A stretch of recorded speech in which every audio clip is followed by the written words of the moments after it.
Dan saudara, untuk membahas bagaimana upaya pencegahan dan juga mengobati tuberkulosis atau TBC ini, saat ini kita telah terhubung bersama dengan dokter spesialis paru, Dr. Hendra Kurniawan, SPPK. Assalamualaikum, Dr. Hendra.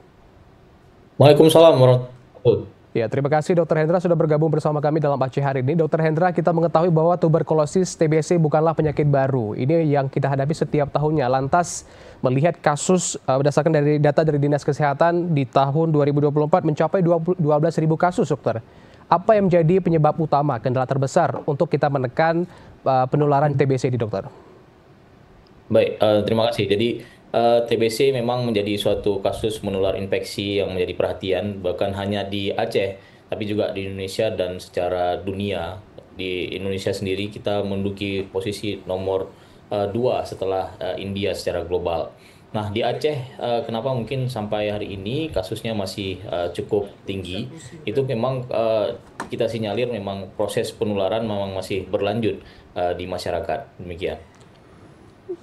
Ya, lantas dengan berbagai upaya program ataupun penanggulangan yang sudah dilakukan oleh pemerintah dan juga sebagai informasi kepada masyarakat, mungkin dokter bisa dijelaskan alur penularan dari TBC ini dan juga apa indikasi awal seseorang bisa menderita ataupun mengetahui gejala dari TBC, dokter?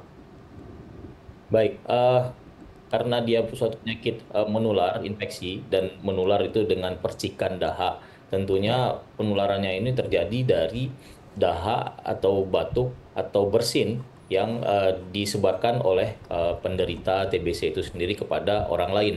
Apabila misalnya kita dalam satu ruangan tertutup dan tidak terdapat ventilasi yang baik, maka potensi penularan akan sangat tinggi. Kemudian gejala-gejala klinis yang harus kita waspadai pada pasien TB itu sendiri seperti misalnya batuk dengan terus-menerus secara terus-menerus ini berlangsung ya, baik 2 sampai 3 minggu, baik berdahak ataupun suatu tanda yang sangat khas misalnya dengan batuk berdarah.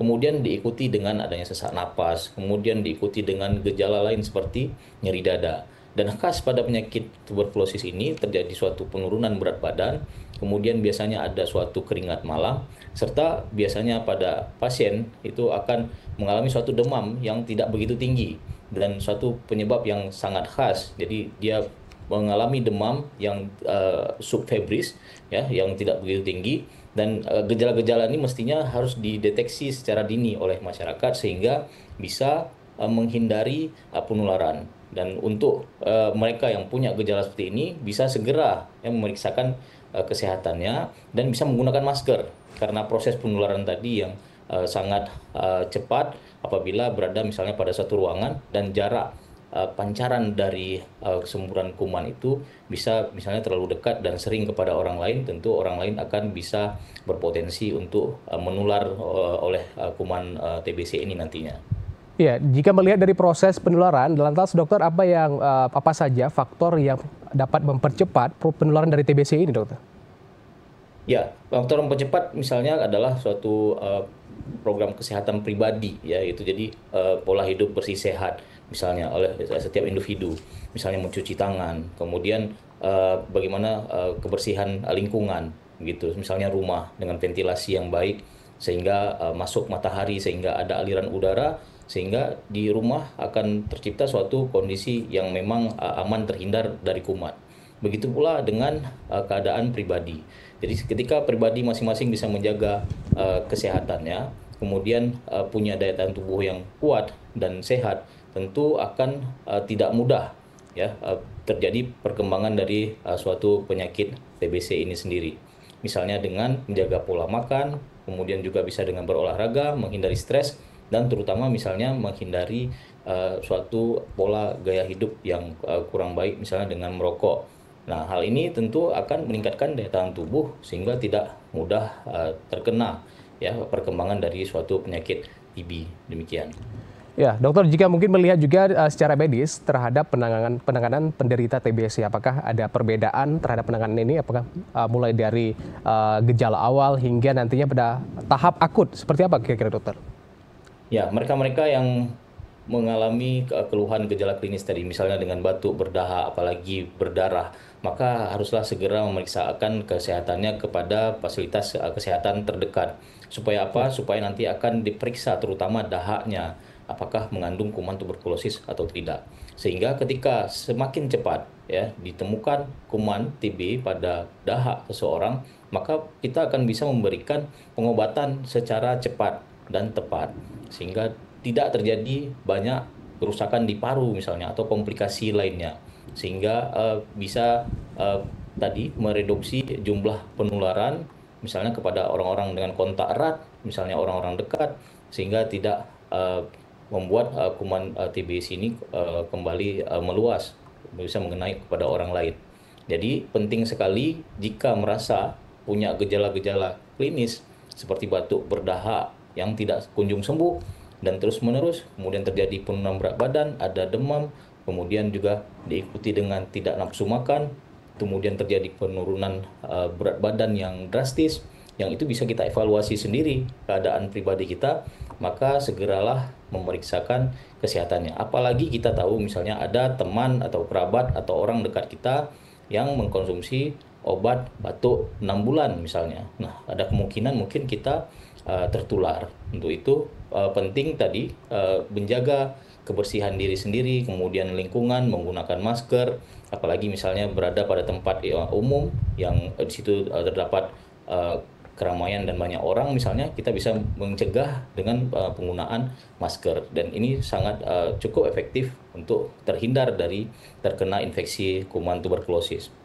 Iya, tentunya langkah-langkah antisipatif ataupun juga preventif yang bisa kita lakukan untuk mencegah penularan dari penyakit ini. Lantas dokter, jika memang terhadap para penderita TBC, lantas apakah ada bimbingan apa itu psikososial ataupun juga secara pribadi sehingga nantinya bagi yang terkena ataupun terdampak TBC ini tidak mengalami depresi, bahkan tidak berani untuk mengungkapkan sehingga tidak terjadinya pengobatan dan juga sejenisnya. Seperti apa dokter kira-kira?